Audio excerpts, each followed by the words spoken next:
আসসালামু আলাইকুম ওয়া রাহমাতুল্লাহি ওয়া বারাকাতুহু। আলহামদুলিল্লাহ ওয়াসসালাতু ওয়াসসালামু আলা রাসূলিল্লাহ ওয়া আলা আলিহি ওয়া সাহবিহি আজমাইন। সম্মানিত দর্শক ও শ্রোতা, যে যেখানে বসে ভাইয়া হোটেলস প্রেজেন্স আলোকিত পথ অনুষ্ঠান দেখছেন, সকলকে জানাচ্ছি আন্তরিক শুভেচ্ছা ও মোবারকবাদ। Powered by ATI tiles, co sponsor হিসেবে রয়েছে সল্ট বে। দর্শক, প্রতিদিন একটি গুরুত্বপূর্ণ বিষয় নিয়ে হাজির হয়ে আজও তার ব্যতিক্রম নয়। আজ আলোচনার বিষয় নির্ধারণ করেছি হায়াতুন নবী সাল্লাল্লাহু আলাইহি সাল্লাম। এই বিষয়ে আলোচনা করতে দুজন বিজ্ঞ প্রাজ্ঞ ইসলামিক স্কলার আমাদের স্টুডিওতে আমন্ত্রিত হয়েছেন। চলুন অনুষ্ঠানের শুরুতে দুজনের সাথে পরিচিত হই। আমার ডানে যিনি রয়েছেন, প্রখ্যাত আলেমী দ্বীন শেখ মুফতি মাওলানা মোহাম্মদ জয়নুল আবেদিন কাদেরী, আরবি প্রভাষক, এশিয়া খ্যাত শিক্ষানিকেতন জামিয়া আহমদিয়া সুন্নিয়া কামিল মাদ্রাসা, চট্টগ্রাম। জি, আসসালামু আলাইকুম ওয়া রাহমাতুল্লাহ। ওয়ালাইকুম আসসালাম রাহমাতুল্লাহ। শেখ কেমন আছেন? আলহামদুলিল্লাহ, আপনি কেমন আছেন? জি আলহামদুলিল্লাহ, আল্লাহর অশেষ রহমতে অনেক ভালো আছি। তারপরে যিনি রয়েছেন, মুফতি মাওলানা আব্দুল মতিন চাঁদপুরি সাহেব, খতিব বাইতুল আমান জামে মসজিদ, নারায়ণগঞ্জ। আসসালামু আলাইকুম ওয়া রাহমাতুল্লাহি ওয়া বারাকাতুহু। ওয়ালাইকুম আসসালাম রহমতুল্লাহ। কেমন আছেন? জি, আলহামদুলিল্লাহ ভালো। আপনি ভালো আছেন? জি আলহামদুলিল্লাহ, আল্লাহর অশেষ রহমতে অনেক ভালো আছি। যে আজ আলোচনা বিষয় নির্ধারণ করেছি হায়াতুন নবী সাল্লাল্লাহু আলাইহি সাল্লাম। আমি শুরুতেই শেখ জয়নুল আবেদিন কাদেরী সাহেবের কাছে জানতে চাইব যে হায়াতুন নবী বলতে কি বোঝায়? এই হায়াতুন নবী অর্থ হচ্ছে রসুলে পাকের কবর জীবনে জিন্দা থাকার ব্যাপারটাকে হায়াতুন নবী বলা হয়। রসুল সাল্লাল্লাহু আলাইহি ওয়াসাল্লাম রওজা পাকে জিন্দা, জি এটা সমস্ত আহলে সুন্নাত ওয়াল জামাতের আকিদা। সকলের এটা একেবারে পিওর আকিদা হচ্ছে সমস্ত নবীগণ রওজার মধ্যে জিন্দা। এ ব্যাপারে যদি আমরা কোরআন এবং হাদিস থেকে দেখতে পাই, আল্লাহ রাব্বুল আলামিন পবিত্র কোরআনুল কারীমে ইরশাদ করছেন, সূরা আহজাবের মধ্যে এসেছে, বিসমিল্লাহির রহমানির রহিম, আন-নাবিয়্যু আওলা বিল মুমিনিনা মিন আনফুসিহিম। নবী জি মুমিনদের জানের চেয়ে আরও কাছে আছে। এরপরে কোরআনুল কারীমে আরও ইরশাদ হচ্ছে, রব্বুল আলামিন ইরশাদ করতে লাগলেন যে মা কানা আল্লাহু লিয়ুআযযিবাহুম ওয়া আনতা ফীহিম। আল্লাহ কিভাবে আযাব দেবেন? আযাব দেওয়া আল্লাহর শান নয় যেখানে আপনি নবী হাজির আছেন। অর্থাৎ নবী সাল্লাল্লাহু আলাইহি সাল্লামরা জিন্দা এবং ওনাদেরকে জিন্দা, আল্লাহর পক্ষ থেকে রিজিকের রিজিক ব্যবস্থা দেওয়া হয়। এবং আছে। হাদিসে পাকে রয়েছে যে যে প্রতি আমাদের যে শুক্রবারের জুমার দিনের ব্যাপারে, জি জি ইন্না মিন আফদালি আইয়ামিকুম ইয়াউমাল জুমআহ ফীহি উলিদা আদামু ওয়া ফীহি কুবিজা ওয়া ফীহি নাফকা ওয়া ফীহি সাআকা ফাআকসিরু আলাইয়া মিনাস সালাতি ফীহি। নবী সাল্লাল্লাহু আলাইহি ওয়াসাল্লাম ইরশাদ করেছেন, তোমাদের দিনগুলোর মধ্যে সবচেয়ে উত্তম দিন হচ্ছে শুক্রবার, জুমার দিন। সেদিন আদম আলাইহিস সালামের জন্ম হয়েছে, সেদিন আদমের জান কবজ হয়েছে, সেদিন সিংগায় ফুঁক দেওয়া হবে, সেদিন কিয়ামত কায়েম হবে। ফাআকসিরু আলাইয়া মিনাস সালাতি ফীহি, তোমরা সেদিন আমি নবীর উপর বেশি বেশি দরুদ শরীফ পেশ করো। তো ফাইন্না সালাতাকুম মারুদাতুন আলাইয়া, তোমাদের দরুদ আমি নবীর কাছে পেশ করা হয়। তো সাহাবায়ে কেরাম জিজ্ঞেস করছেন, ইয়া রাসূলুল্লাহ, যখন আপনি দুনিয়ার জাহিরি হায়াত থেকে চলে যাবেন, পর্দা করবেন, তখন কি দরুদ শরীফগুলো পৌঁছবে? তখন নবীজি ইরশাদ করলেন, অবশ্যই পৌঁছে যাবে, কারণ ইন্নাল্লাহা হাররামা আলাল আরদি আন তাকুলা আজসাদাল আম্বিয়া ফানাবিয়ুল্লাহি হাইয়ুন ইউরজাকু। আল্লাহ জমিনকে হারাম করে দিয়েছে, জমিন কোনো নবীর শরীর বক্ষণ করতে পারবে না। নবীগণ রওজার মধ্যে জিন্দা এবং সেখানে রিজিক দেওয়া হয়। দেখুন, এখানে হাদিসে পাকের মধ্যে আপনি যেটা বলছিলেন, জি, আল্লাহ রাসূল চাইলে নিজের কথাই বলতে পারতেন, কিন্তু সামগ্রিক কথা বললেন যে সকল সামগ্রিক নবীদের কথা। সকল নবীগণ। এ ব্যাপারে আরও আপনি জানতে পারবেন যে মেরাজের রাতে নবীজি যখন মেরাজে যাচ্ছিলেন, নবীজি ইরশাদ করছেন, মারারতু বিকবরি মূসা ওয়া হুয়া কায়িমুন ইউসাল্লি ফি কবরিহি। আমি মূসার কবরের পাশ দিয়ে যাচ্ছিলাম, আমি দেখলাম যে মূসা তার কবরে দাঁড়িয়ে দাঁড়িয়ে নামাজ পড়ছে। আরেকটি বিষয় গুরুত্বপূর্ণ পয়েন্ট আউট করতে হবে, সেটা হচ্ছে যে সমস্ত নবীগণ মসজিদে আকসায় আমার নবীর পেছনে নামাজ পড়েছেন। তাহলে মুর্দার জন্য নামাজ নাই, জিন্দার জন্য নামাজ আছে। এখান থেকে প্রমাণিত হয় যে সমস্ত নবীগণ রওজার মধ্যে জিন্দা, আর আমার নবী তো সমস্ত নবীদের নবী, রাহমাতাল লিল আলামিন, সকল নবীদের সরদার, উনি তো অবশ্যই বতরিকে আউলা জিন্দা। চমৎকার বলছিলেন, ইনশাআল্লাহ আবারও ফিরবো আপনার কাছে। আমি শায়েখের কাছে জানতে চাই যে এই যে হায়াতুন নবীর কথা বলছিলেন উনি, এছাড়া হায়াত নবী যে জিন্দা, এই সম্পর্কে কোরআন সুন্নাহ আর কি বলে? আল্লাহ পাক রব্বুল আলামিন হায়াতুন নবী সম্পর্কে কোরআনুল কারীমের মধ্যে অনেক আয়াতে কারিমা নাজিল করেছেন। যেমনিভাবে আল্লাহ পাক রব্বুল আলামিন সূরা বানী ইসরাঈলের মধ্যে বলেছেন, ওয়ালা তাহসাবান্নাল্লাযীনা কুতিলু ফী সাবিলিল্লাহি আমওয়াত বাল আহইয়াউ ইনদা রাব্বিহিম ইরজাকুন। আল্লাহ পাক রব্বুল আলামিন বলেন, সকল নবী রাসূলগণ কবরের মধ্যে জীবিত। শুধু জীবিতই নয়, তারা সেখানে রিজিক প্রাপ্ত হয় এবং সেখানের মধ্যে সালাত আদায় করে, অর্থাৎ এখানে ওয়ালা তাহসাবানাল্লাযিনা কুতিলু ফিসাবিল্লাহ, অর্থাৎ যারা আল্লাহর রাস্তায় শহীদ শহীদ হয়, যারা আল্লাহর শহীদ রাস্তায় মানে এখানে নবী নিহত আলাইহিস হয়। সালামও আছেন, জি। মানে অর্থাৎ ভিতরে আছেন, জি সরাসরি আপনার আয়াতের সাধারণ অর্থের মধ্যে নাই, কিন্তু সামগ্রিকভাবে আছেন। জি। জি যেমন বলছেন। আল্লাহ রসুল সাল্লাহ সাল্লাম বলতে সকল নবীদেরকে এখানে বোঝানো হয়েছে। আল্লাহ রসুল যারা নবী এবং রাসূল আলাইহিস সালাতু ওয়াসসালাম সবাই যেমন যারা মাসুম তারা সেখানের মধ্যে এই বেগুনা মাসুম হিসেবে আছেন, তারা সেখানের মধ্যে সালাত আদায় করছেন। যেমন আল্লাহ রসুল সাল্লাহ সাল্লাম একটি হাদিস শরীফের মধ্যে বলেছেন, যখন সাহাবাই কারাম আরজ করলেন, ইয়া রাসূলুল্লাহ, আপনি যখন আমাদের মাঝে যখন দুনিয়ার জমিনে আছেন তখন তো আমাদের জন্য অনেক রহমত এবং বরকত, কিন্তু আপনি যখন পৃথিবীর জমিন থেকে চলে যাবেন তখন তো আমাদের কাছ থেকে রহমত এবং বরকত চলে যাবে। তখন আল্লাহ রসুল সাল্লাহ সাল্লাম পবিত্র হাদিস শরীফের মধ্যে বলেছেন, হায়াতি খৈরুল লাকুম ও অফায়াতি খৈরুল লাকুম, আমার জীবদ্দশা যেমনিভাবে তোমাদের জন্য কল্যাণকর, তেমনিভাবে আমার ইন্তেকাল, আমি মৃত্যুবরণ করব, সেটাও তোমাদের জন্য অর্থাৎ কল্যাণকর। রাসূল ইন্তেকাল এক জগৎ থেকে আরেক জগতে যাবে, জি। অর্থাৎ হায়াত এমনি চলে আসছে, এটা জাস্ট একটা পর্দা থেকে আরেক পর্দায় চলে যাওয়া। চলে যাও। চমৎকার বলছিলেন। ইনশাআল্লাহ ছোট্ট একটি বিরতির পর আবারও ফিরবো। সুপ্রিয় দর্শক, আপনারা দেখছেন ভাইয়া হোটেলস প্রেজেন্স আলোকিত পথ, powered by ATI tiles. Co sponsor হিসেবে রয়েছে সল্ট বে। নিচ্ছি ছোট্ট একটি বিরতি, আমাদের সাথেই থাকুন। সুপ্রিয় দর্শক, ফিরে এলাম বিরতির পর। আমাদের সাথে থাকার জন্য ধন্যবাদ। আপনারা দেখছিলেন ভাইয়া হোটেলস প্রেজেন্স আলোকিত পথ, powered by ATI tiles. Co sponsor হিসেবে রয়েছে সল্ট বে। ফিরছি আলোচনা, শেখ জয়নুল আবেদিন কাদের সাহেবের কাছে আবার ফিরছি। যে চমৎকার বলছিলেন উনি, এই যে বাকি আল্লাহ নবী এবং অন্যরা সকলেই জীবিত এবং ওনাদের হায়াত আর মওত উভয়টি আমাদের জন্য কল্যাণকর। জি, আপনি যে রাসূল পাক সাল্লাল্লাহু আলাইহি ওয়াসাল্লামের হাদিস রয়েছে, হায়াতি খায়রুল লাকুম তুহাদ্দিসুনা ওয়া নুহাদ্দিসু লাকুম ওয়া মামাতি খায়রুল লাকুম তুরাদু আলাইয়া আমালুকুম ফামা রাআইতু মিন খাইরিন হামিদতুল্লাহ লাকুম ওয়া মা রাআইতু গায়রা যালিকা আস্তাগফারতুল্লাহ লাকুম। নবীজি ইরশাদ করছেন, আমার জাহিরি হায়াতে থাকা তোমাদের জন্য উত্তম, তোমরা আমার সাথে কথা বলেছো, আমি তোমাদের সাথে কথা বলেছি। ও মামাতি, আমার চলে যাওয়াও উত্তম। কেন? তোমাদের আমলগুলো আমার কাছে পেশ করা হবে। আপনি অবাক হয়ে যাবেন যে প্রতি শুক্রবার জুমার দিন আমরা যদি দরুদ শরীফ পড়ি, নবীজির কাছে সেগুলো পেশ করা হয়। ইভেন যে দরুদ পড়ে তার বাবার নাম সহ বলা হয় যে অমুকের ছেলে অমুক আপনি নবীর কাছে দরুদ পেশ করেছে। এবং নবীজির ইরশাদ করছেন যে আমার চলে যাওয়া উত্তম, তোমাদের আমলগুলো আমার কাছে পৌঁছে দেওয়া হয়। আমি যখন তোমাদের ভালো কিছু দেখি আমি আল্লাহর শুকরিয়া আদায় করতে থাকি, আর যখন তোমাদের কোনো কিছু মন্দ দেখি আমি তোমাদের হয়ে আল্লাহর দরবারে ইস্তেগফার করতে থাকি। এরপরে আমার আলোচক, বিজ্ঞ আলোচক আমার যিনি বলতে চেয়েছিলেন যে কথাটা, এটা হচ্ছে যে আপনি নবীজিকে জিন্দা না বলার কোনো উপায় নেই, যেখানে শহীদ জিন্দা। আল্লাহ বলছেন, ওয়ালা তাকুলু লিমান ইউকতালু ফি সাবিলিল্লাহি আমওয়াত, যারা আল্লাহর রাস্তায় শহীদ হয় তাদেরকে তোমরা মৃত বলিও না। এটা মুখ বন্ধ করে দিয়েছেন আল্লাহ। এরপর বলছেন, ওয়ালা তাহসাবান্নাল্লাযীনা কুতিলু ফি সাবিলিল্লাহি আমওয়াত, যারা আল্লাহর রাস্তায় শহীদ হয় তাদেরকে তোমরা মৃত ধারণাও করিও না। মুখও বন্ধ, দিলও বন্ধ, তাদেরকে জিন্দা মানতেই হবে। তাহলে এখন আমি র্যাঙ্কিং করি যে শহীদদের র্যাঙ্কটা কোথায়। আপনি কোরআন কারীমে দেখবেন যে মাইয়ুতিল্লাহ ওয়া রাসূলা ফাউলাইকা মাআল্লাযীনা আনআমাল্লাহু আলাইহিম মিনান নাবিয়্যিনা ওয়াস সিদ্দীকিনা ওয়াশ শুহাদাই ওয়াস সালিহিন। তাহলে এখানে র্যাঙ্কিং এর মধ্যে নবীজি হচ্ছে 1 নম্বর, তাহলে 2 নম্বরে সিদ্দিক, 3 নম্বরে শহীদ। তাহলে রোল নম্বর 3 যদি জিন্দা থাকে, রোল নম্বর 1 কি মরা থাকতে পারে? এখান থেকে প্রমাণিত হয়ে যায় অবশ্যই নবীজি জিন্দা। আরেকটি হাদিস আমি আপনাকে স্পষ্ট করতে পারি, নবীজি ইরশাদ করছেন, মা মিন আহাদিন ইউসাল্লিমু আলাইয়া ইল্লা রাদ্দাল্লাহু আলাইয়া রূহি হাত্তা আরুদ্দা আলাইহিস সালাম। কোনো একজন ব্যক্তি আমার কাছে দরুদ পেশ করলে, আমাকে সালাম দিলে, আল্লাহ আমাকে এমনভাবে রূহ ফেরত দেন, আমি এমনভাবে জিন্দা থাকি যে আমি তার সালামের জবাব রওজা থেকে দিয়ে দিই। চমৎকার আলোচনা করছেন। ইনশাআল্লাহ আবারও ফিরবো আপনার কাছে।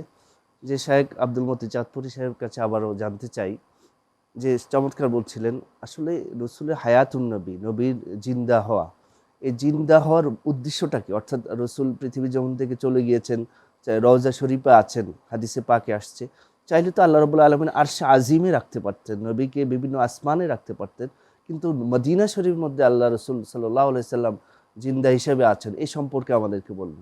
জি, ধন্যবাদ আপনাকে।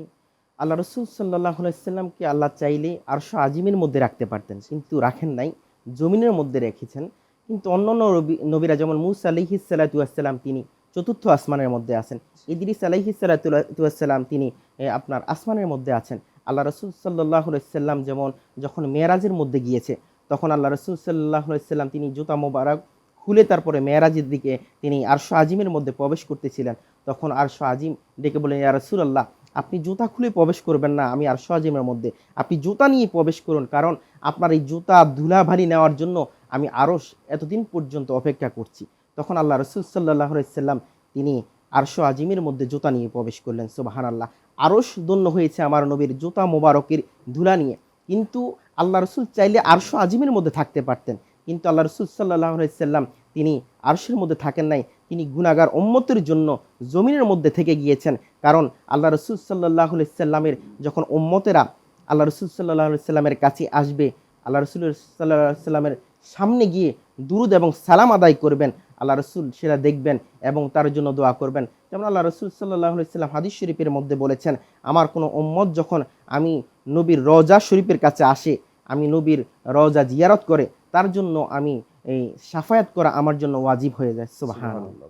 আসলে আল্লাহ রাব্বুল আলামিন তো বলছেন আমা আরসালনাকা ইল্লা রাহমাতাল লিল রাহমাতাল লিল আলামিন বলেছেন। জি, তাহলে এখানে রহমতের বিষয়টা ইনশাআল্লাহ চমৎকার আলোচনা করছেন। ইনশাআল্লাহ আমি ইনশাআল্লাহ ছোট্ট একটি বিরতির পরে আবারও ফিরবো আপনাদের কাছে। সুপ্রিয় দর্শক, আপনারা দেখছিলেন ভাইয়া হোটেলস প্রেজেন্স আলোকিত পথ, powered by 88 tiles, co sponsor হিসেবে রয়েছে সল্ট বে। নিচ্ছি ছোট্ট একটি বিরতি, আমাদের সাথেই থাকুন।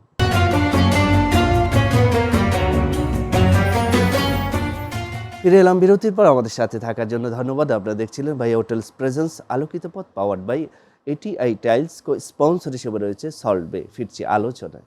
জি শাইখ, উনি বলছিলেন রহমতের বিষয়টা। জি, রহমত। আপনি যদি আসলে রহমত শব্দটার ভিতরে হায়াতুন নবী নিহিত রয়েছে।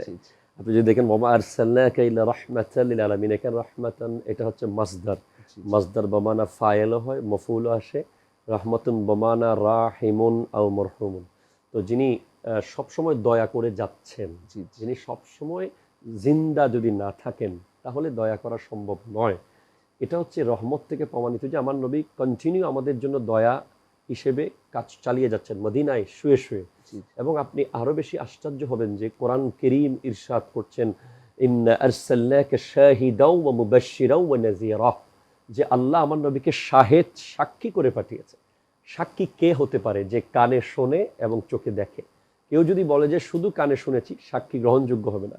কেউ যদি বলে শুধু চোখে দেখেছি, তাও সাক্ষী গ্রহণযোগ্য হবে না। কানেও শুনতে হবে, চোখেও দেখতে হবে। তাহলে আমার নবী কানে শোনেন এবং চোখে দেখেন উম্মতের সব কিছুর জন্য নবীজি সাক্ষী হিসেবে আছেন। আপনি আর অবাক হবেন,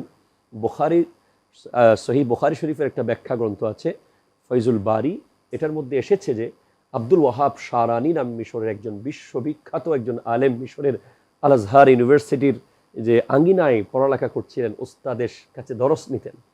একবার ওনার উস্তাদ আসে নাই দরস দেওয়ার জন্য। তখন উনি এত বেশি হাদিসের প্রেমিক ছিলেন যে, হাদিস পড়ার জন্য এত ব্যাকুল ছিলেন যে উস্তাদ না আসার কারণে উনি কান্না করছিলেন যে আজকে উস্তাদ আসবে না, আমরা কি রসুলের হাদিস সাল্লাল্লাহু আলাইহি ওয়াসাল্লামের হাদিস কি পড়বো না? তখন কিছুক্ষণ পর দেখে একজন নুরানি জাতে পাক এসে উস্তাদের চেয়ারে বসে ওনাদেরকে হাদিস পড়িয়ে দিয়েছেন। সুবহানাল্লাহ। এই আমি যে কথাগুলো বলছি এটা রেফারেন্স হচ্ছে আনোয়ার শাহ কাশ্মীরির লেখা ফয়জুল বারীর 2য় খণ্ডে আছে। এই যে উস্তাদের চেয়ারে বসে যিনি হাদিস পড়িয়ে দিলেন, কিতাব খুলে দেওয়া হয় নাই, যিনি উস্তাদ নতুন উস্তাদ এসেছেন উনি নিজ দায়িত্বে কিতাব খুলেছেন, যেখানে সেখানেই সবক ছিল। এরপর পড়া শেষ করে যাওয়ার পর আব্দুল ওয়াহাব শারানি ওনার কদম ছুঁয়ে বলছে, আপনি কে বলতে হবে, আপনি যদি না বলেন আজকে আপনার কদম ছাড়বো না। আমার উস্তাদ কোথায়, আপনি কে, এত সুন্দর করে পড়লেন। তখন তিনি ওই নতুন উস্তাদ বলছেন, আব্দুল ওয়াহাব শারানি, তুমি রাসূল সাল্লাল্লাহু আলাইহি ওয়াসাল্লামের হাদিস পড়ার জন্য যে ব্যাকুল হয়েছে, তোমার চোখের পানি পড়ছিল, এটা দেখে আমি মদিনাওয়ালা নবী স্বয়ং রওজা থেকে এসে তোমাকে হাদিস পড়িয়ে দিয়েছি। সুবহানাল্লাহ। এভাবে আমার নবী অসংখ্য উম্মতের কাছে দুনিয়া থেকে পর্দা করার পরে, বহু বছর পরে আমার নবী উম্মতের সাথে হাত বাড়িয়ে মোলাকাত করেছেন। আপনি জানেন যে ইমাম আব্দুর রহমান জামি, যিনি বিশ্ববিখ্যাত লেখক আল্লামা জামি, উনি মদিনায় যাবেন।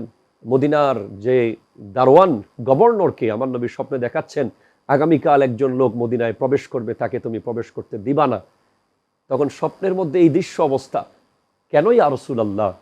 তখন উত্তর আসে যে সে একটা পকেটে করে নাতে রসুল লিখে আনছে, এটা যদি সে আমার রওজার সামনে এসে পড়া শুরু করে, আমাকে রওজার ভেতর থেকে সমস্ত নিয়ম ভেঙে জিন্দা তার সাথে কথা বলতে হবে, তার সাথে মোলাকাত করতে হবে, তুমি আসতে দেবে না।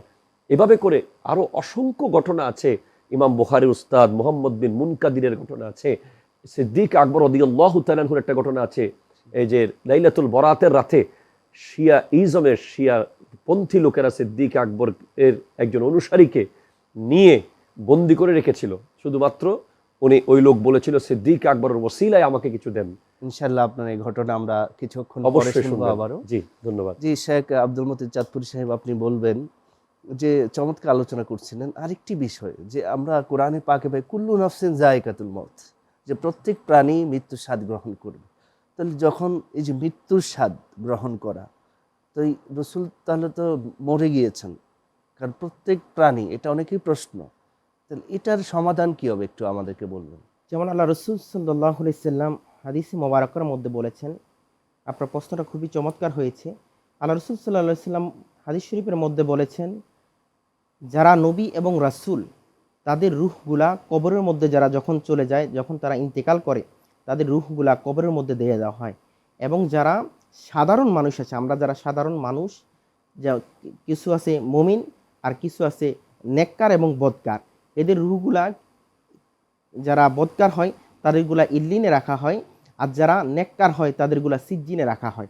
তো আল্লাহ রসুল সাল্লাল্লাহু আলাইহি সাল্লাম যখন দুনিয়ার জমিন থেকে পর্দা করেছেন, ইন্তেকাল করেছেন, কবরের জগতে চলে গিয়েছেন, তখন তিনার রূহ মোবারক তিনার দেহের মধ্যে দিয়ে দেওয়া হয়েছে।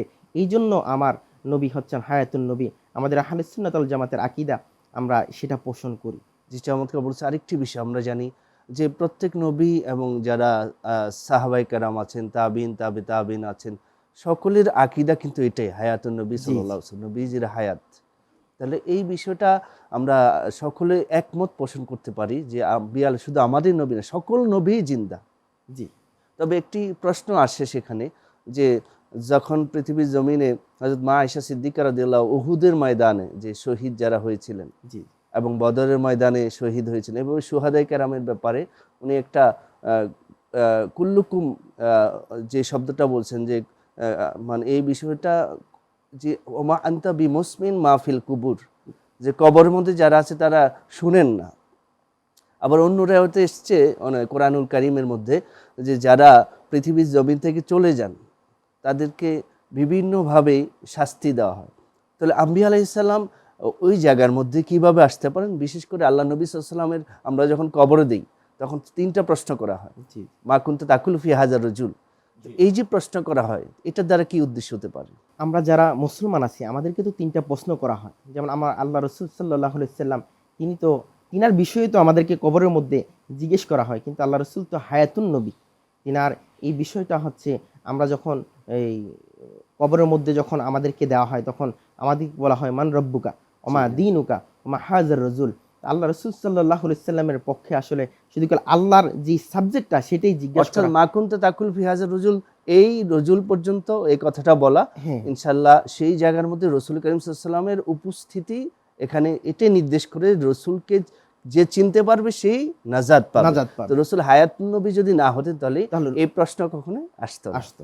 যে মোহতারাম আপনি জি, হায়াতি খায়রুল, যে আপনি একটা প্রশ্ন করেছিলেন যে ইন্নাকা মাইয়াতুন ওয়া ইন্নাহুম মাইয়িতুন, জি, জি, মানুষ আমরাও মারা যাব, নবীগণও মারা যাবেন। তবে আমাদের মৃত্যু আর নবীজের মৃত্যুর পার্থক্য হচ্ছে, আমাদের মৃত্যু হচ্ছে হাসর পর্যন্ত, জি, নবীদের ইন্তেকাল হচ্ছে কবর পর্যন্ত। এটা হচ্ছে আকীদা। এরপরে যেটা বলছিলেন মা আরেকটা কুনতা বিষয়, তাকুলু মা ফি কুনতা হাযার তাকুলু, এটা মা কুনতা তাকুলু ফি হাক্কি হাযার রাজুল, জি, জি, এটা হচ্ছে ফার্স্ট কন্টিনিউয়াস টেন্সে জিজ্ঞেস করা হচ্ছে।